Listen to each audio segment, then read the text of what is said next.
días. Bueno, nos encontramos con el doctor Luis Burgos, médico internista de la Universidad Simón Bolívar de la ciudad de Barranquilla y médico endocrinólogo de la FUCS de la ciudad de Bogotá. Buenos días, doctor. ¿Cómo le ha pasado en nuestro congreso? Buenos días, chicos. Bueno, de antemano, pues agradecido por la invitación y la oportunidad de compartir con ustedes. Recuerden que cuando uno enseña, aprende también a la vez, así que muy agradecido y siempre bienvenido. Ok, perfecto. Agradecemos también su presencia acá de antemano. De verdad que es muy importante para nosotros tenerlo acá tenerlo a usted con nosotros acá. Bueno, doctor, y aprovechando este tema tan importante que es justamente una de las enfermedades que mayor prevalencia ha adquirido a nivel mundial y en Colombia, como es la esteatosis hepática, justamente. Quería preguntarle en cuanto a la historia, ¿cuál ha sido la mejor definición que ha logrado, digamos, impactar y darle esa importancia como tal a este proceso de patología que tenemos actualmente? Bueno, la enfermedad ha sido un poquito complicada desde el punto de vista etimológico porque ha tenido varias transformaciones desde el punto de vista de la morfosintaxis y de la etimología de la enfermedad porque ha sido un poquito complicado tipificar desde el punto de vista eh, de la etimología, la enfermedad, debido a muchas confusiones, sobre todo en cuanto a convergencia de otras patologías. Entonces, básicamente yo creo que ahí hay una ruptura positiva, por supuesto, en el año 2023, cuando hay un consenso de Delphi de las cuatro sociedades más importantes que se dedican a estudiar este tema, donde básicamente definen desde el punto de vista clínico y práctico la enfermedad, que fue el consenso de Delphi del 2023, donde ya definen definitivamente, valga la redundancia, de una manera simple y muy objetiva lo que es la enfermedad. Ok, perfecto, doctor. Y le hago una pregunta. Justamente, ¿cómo ha sido evaluada ese aumento de la enfermedad aquí en Colombia? ¿Qué datos puede usted compartirnos de qué tanto afecta a los colombianos hoy en día?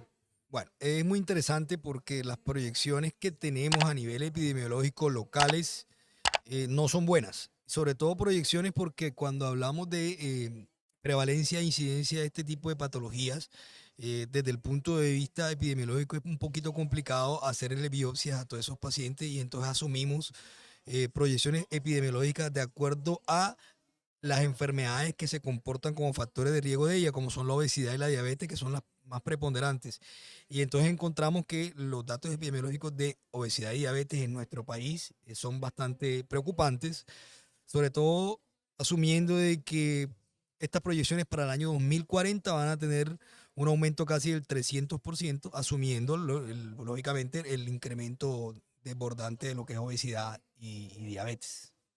Ok, sí, señor. Y es una de las partes más importantes a resaltar porque vemos cómo la obesidad va en aumento, va en auge, muchas veces también por condiciones socioeconómicas, la dificultad de pronto de que tener que acceder a comidas que de pronto no son tan buenas para nosotros, pero lastimosamente hay que comer Así realmente. es. Pero justamente viene la importancia de saber hasta qué punto podemos nosotros decir tenemos una enfermedad metabólica por una esteatosis hepática que puede retrasarse o puede como tal curarse la persona y o qué punto como tal, eso que le denominamos punto de retorno y no retorno. ¿Cómo podría usted explicarnos de pronto cuál sería esa característica principal de esa parte? Pues muy interesante tu pregunta porque básicamente lo primero que tenemos que identificar nosotros es ante qué enfermedad estamos. Si estamos ante una esteatosis hepática asociada a una disfunción metabólica sola o estamos ante una esteatohepatitis. Y si estamos ante una esteatohepatitis, perdón, ¿qué riesgo tenemos nosotros de padecer ya un riesgo de fibrosis que básicamente puntúa para más morbimortalidad? Y ese punto de no retorno del que tú hablas es fundamental.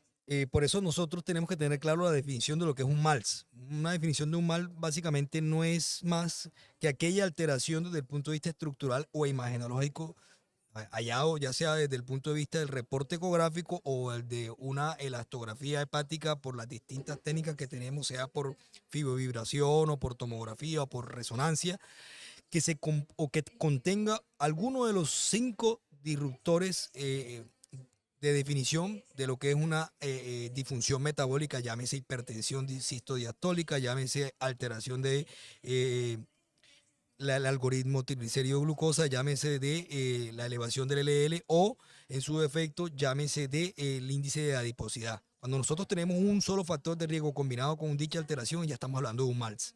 Recordar que este MALS, para que progrese a un MASH en una probabilidad o proyección entre los 8 a los 13 años, básicamente se va a comportar desde el punto de vista epidemiológico como un 40-45%. Y es en este porcentaje de población bastante grande cuando nosotros tenemos el punto de retorno o de no retorno. Cuando nosotros hacemos las intervenciones en el estilo de vida, en este punto es cuando hablamos del famoso punto de no retorno. Ok, muy bien, sí, señor. Tocó un punto muy importante y es también la importancia que ha adquirido. Vimos cómo recientemente en el Congreso de Endocrinología se habló muy bien del índice triglicérido glucosa. ¿Tanta importancia ha tenido este índice justamente también relacionado con algo de la resistencia a la insulina? ¿Cómo se ha comportado este índice y qué facilidades nos da también para evaluar esta parte de la enfermedad?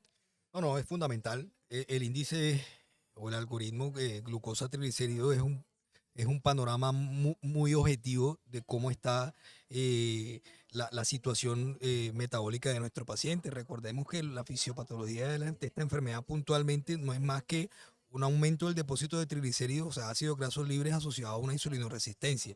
Y si tenemos un parámetro triglicérido de glucosa alterado, de entrada ya tenemos un panorama bastante amplio de lo que es la situación metabólica de nuestro paciente. Entonces tiene una preponderancia fundamental para nosotros poder tomar decisiones y hacer las intervenciones.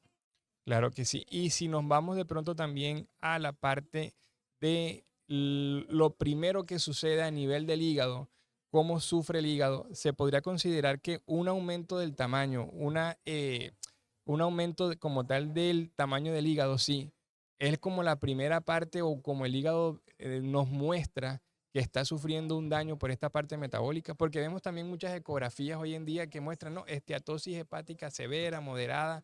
Entonces, ¿cómo se comporta el hígado en cuanto a su tamaño con respecto a esta parte? Es un tema muy importante, sobre todo de los reportes indiscriminados ecográficos, tanto sobreestimados como subestimados. El problema de la ecografía, y sobre todo en nuestro medio aparte, que ya sabemos que es operador dependiente, es las definiciones de lo que es una hepatomegalia o lo que es la definición de una hepatomegalia asociado a infiltración grasa. Entonces es muy variable porque va a depender del porcentaje de infiltración tanto hacia arriba o hacia abajo para definir si hay una sobre o una subestimación. Entonces yo lo que siempre aconsejo y de acuerdo, lógicamente basado en los últimos consensos, es independientemente de los hallazgos estructurales de un reporte ecográfico, es ver el panorama metabólico de nuestros pacientes. Si es un paciente que tiene más de 50 años, tiene un índice de triglicéridos de glucosa elevado, y si es un paciente que ha tenido antecedentes ya de una elevación aislada de transaminasas, independientemente del reporte ecográfico, es un paciente que hay que catalogarlo para hacer tamizaje de la enfermedad. Correcto, sí, señor. Y también tocó un punto importante sobre las transaminasas.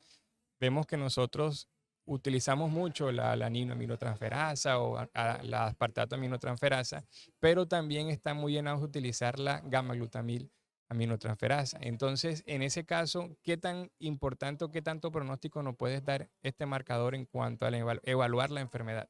No, no, importantísimo, porque la elevación o la evaluación de la GGT, independiente de la ST y de la LT, es un panorama de cómo está el estado de estrés de nuestro hepatocito. Es una elevación de la GGT en un escenario clínico de esto, básicamente nos está diciendo que el paciente está entrando ya básicamente en un sufrimiento del hepatocito desde el punto de vista de la lipotoxicidad y de las citoquinas proinflamatorias que son propias de esta enfermedad. Entonces, para mí es fundamental que un tamizaje de un paciente en el cual estamos haciendo evaluación del mal debe tener sí o sí una GT. Correcto. Y bueno, ya culminando, estoy agradeciendo mucho por este espacio. En cuanto al seguimiento de esta enfermedad, en cuanto de pronto los pacientes empiezan a cumplir metas de pérdida de peso, metas de control de glucosa, metas también de control del mismo perfil lipídico, ¿cómo se comportaría o en cuánto tiempo puede uno esperar que haya mejoría como tal de estas transaminasas o cómo se comportan ellas en el transcurso de una mejoría de la enfermedad? Bueno, muy interesante pregunta porque los consensos cuando uno revisa el seguimiento desde el punto de vista bioquímico No hay una claridad significativa, sobre todo porque hay que recordar que la elevación de las transaminasas o la transaminitis básicamente es uno de los estadios ya prácticamente prefibrótico o preestado fibrótico. Entonces aquí lo que recomiendan la guía o los consensos es evaluar desde el punto de vista bioquímico el famoso SCORFIT-4, a pesar de todas sus limitaciones, y realizar anualmente una elastografía hepática por fibrovibración, con el fin de seguir evaluando la progresión o no de la enfermedad. Y por último, doctor, queríamos también preguntarle, desde su conocimiento en cuanto a la parte nutricional, eh, ¿cuáles son, digamos, los alimentos que favorecerían más esa disminución como tal? ¿O qué alimentos nos ayudarían a disminuir un poco más los triglicéridos, que digamos es un punto elemental en la fisiopatología de esta enfermedad? Absolutamente, ahí está la clave del manejo de esta enfermedad. Siempre se recomienda la famosa dieta mediterránea, pero aquí lo que hay que tener en cuenta es que hay que disminuir la insulinoresistencia y el depósito de triglicéridos, o sea, de ácido graso libre. Y eso básicamente se logra evitando los alimentos que tienen un índice glicémico elevado, es decir, aquellos alimentos que tienen un IC o un IG, perdón, por encima de 70, es decir, azúcares refinadas, carbohidratos simples, evitarlas, por supuesto, este tipo de alimentos que tienen un índice glicémico elevado por encima de las 7, 8 de la noche, sobre todo por el ritmo circadiano, y con estos, por supuesto, asociado a la beta-oxidación de los ácidos grasos libres, que no es más que la actividad física. Haciendo estos cambios mínimos del estilo de vida, hay un impacto positivo en el transcurso de esta enfermedad. Bueno, doctor Luis, muchísimas gracias por su tiempo, por aportarnos sus conocimientos, y esperamos que todas estas preguntas sean de importancia para poder ayudar también con el control y disminución de esta enfermedad. El gusto siempre va a ser mío y agradecido eternamente por la oportunidad. Muchas gracias, A doctor. ustedes.